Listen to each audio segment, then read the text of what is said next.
Bismillahirrahmanirrahim. Assalamualaikum warahmatullahi wabarakatuh.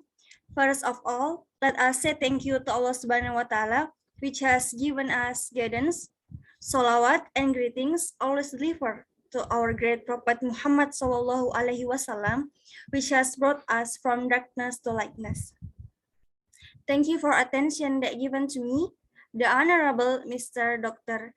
Sam Hermansyah, SPDI MPD, as a lecturer of Learners Development. Let me introduce myself. My name is Citra Karisma, the first semester of English Educational Department. So today, I am going to do a presentation as my midterm assignment with the title Perkembangan Peserta Didik or Learners Development. Without further ado, I will begin my presentation. So, okay, this is my title of presentation, Perkembangan Peserta Didik atau Learners Development. Selanjutnya, saya akan menjelaskan tentang daftar isi atau table of contents dari presentasi saya. Pertama, hakikat perkembangan peserta didik. Yang kedua, faktor-faktor yang mempengaruhi perkembangan peserta didik. Yang ketiga, karakteristik perkembangan peserta didik. Yang terakhir atau yang keempat adalah peranan guru dalam memfasilitasi perkembangan peserta didik. Langsung saja, saya akan menjelaskan bagian pertama yaitu hakikat perkembangan peserta didik.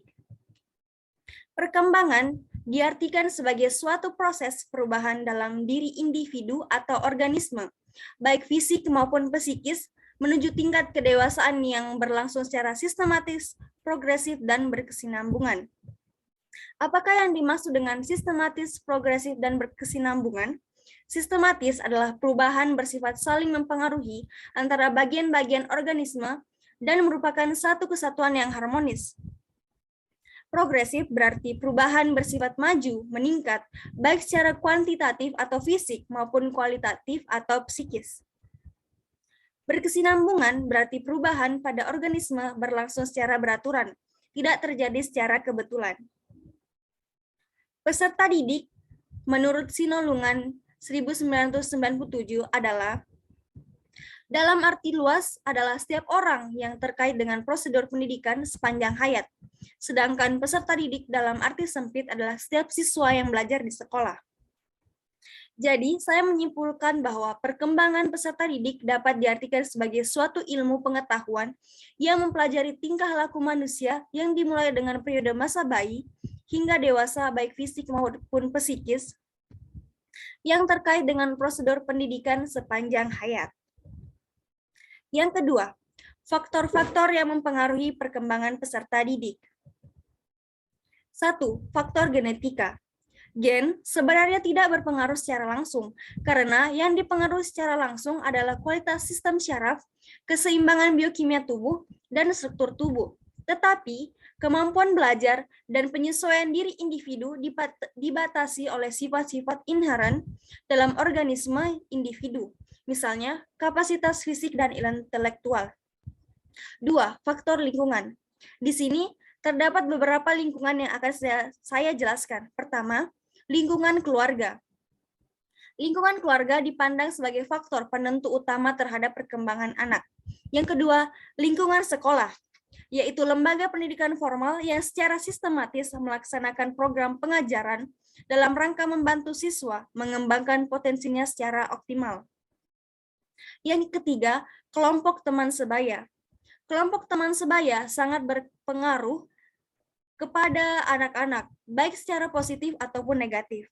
Healy dan Bronner mengatakan 67% dari 3.000 anak nakal di Chicago mendapat pengaruh buruk dari teman sebaya. Dan yang terakhir, media massa. Jika kita perhatikan tayangan televisi dewasa ini, banyak yang tidak memedulikan norma agama, sehingga memberikan dampak buruk pada anak-anak Indonesia. Yang ketiga, karakteristik perkembangan peserta didik. Saya membagi dua karakteristik perkembangan peserta didik, yaitu secara fisik dan psikis. Yang pertama yaitu karakteristik fisik. 1. Karakteristik fisik perkembangan fisik pada masa kanak-kanak 0 sampai 5 tahun. Perkembangan kemampuan fisik pada anak kecil ditandai dengan mulai mampu melakukan bermacam-macam gerakan dasar yang semakin baik. 2. Karakteristik perkembangan fisik pada masa anak usia 5 sampai 11 tahun. Koordinasi mata berkembang dengan baik, masih belum mengembangkan otot-otot kecil, kesehatan umum relatif tidak stabil dan mudah sakit, rentan dan daya tahan tubuh kurang. Yang ketiga, karakteristik perkembangan fisik pada masa anak usia 8 sampai 9 tahun. Terjadi perbaikan koordinasi tubuh, ketahanan tubuh bertambah, mata dan tangan lebih baik, sistem peredaran darah masih belum kuat, dan koordinasi otot dan syaraf masih kurang baik. Yang keempat, karakteristik perkembangan fisik pada masa anak usia 10 sampai 11 tahun. Kekuatan anak laki-laki lebih kuat dari wanita. Kenaikan tekanan darah dan metabolisme yang tajam. Wanita mulai mengalami kematangan seksual pada usia 12 tahun. Lelaki hanya 5% yang mencapai kematangan seksual. Yang kelima, karakteristik perkembangan fisik pada masa remaja. Pada masa remaja, perkembangan fisik yang paling menonjol terdapat pada perkembangan, kekuatan, ketahanan, dan organ seksual. Dan yang paling terakhir, karakteristik perkembangan fisik pada masa dewasa. Kemampuan fisik pada masa dewasa pada setiap individu menjadi sangat bervariasi. Seiring dengan pertumbuhan fisik kita, laki-laki cenderung lebih baik kemampuan fisiknya dan gerakannya lebih terampil. Pada bagian kedua yaitu karakteristik psikis. 1. Karakteristik perkembangan psikomotorik pada masa anak usia 3 tahun. Tidak dapat berhenti dan berputar secara tiba-tiba atau secara cepat. Dapat melompat 15-24 inci. Dapat menaiki tangga tanpa bantuan dengan berganti kaki dan dapat berjingkrak. Yang kedua, karakteristik perkembangan psikomotorik pada masa anak usia 4 tahun. Mereka lebih efektif mengontrol gerakan berhenti, memulai dan berputar. Dapat melompat 24-33 inci, dapat menuruni tangga dengan berganti kaki, dengan bantuan dapat melakukan jingkrak 4-6 langkah dengan satu kaki. Yang ketiga, karakteristik perkembangan psikomotorik pada masa anak usia 5 tahun.